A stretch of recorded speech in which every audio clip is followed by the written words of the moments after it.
So we're going to start on this end with the Gazanias.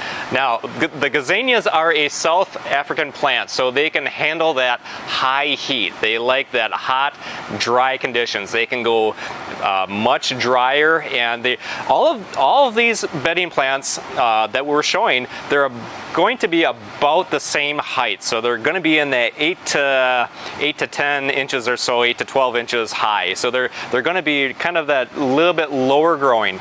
So the Gazanias, take a look at how absolutely gorgeous all these colors are.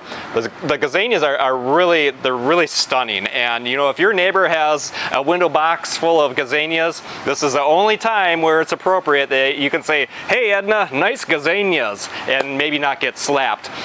So these Gazanias are absolutely gorgeous, and they turn out fantastic. They are just a very happy plant, and the Gazanias will open and close with the sun, so you really need to know that because yeah, if you have an overcast day, these Gazanias will close up.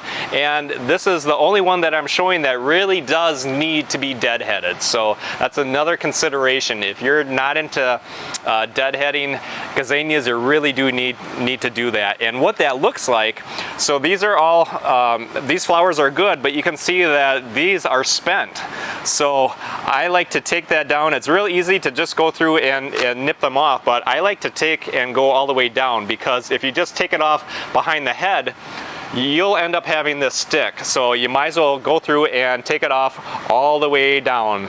And it doesn't take long to go through and deadhead them, and it's real easy that once they're spent, they get real spindly and dried up.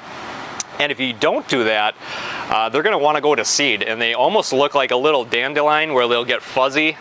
So you definitely do want to go through and deadhead the Gazanias. If you're liking our videos, please be sure to give us a thumbs up and follow us on Facebook, and be sure to subscribe to us on YouTube. And you can also head on over to our beatyourneighbor.com website, and we have lots of blog articles and tips and tricks there, and of course our Beat Your Neighbor fertilizer is available, and that's all over at beatyourneighbor.com. Have a great day. Thanks for watching.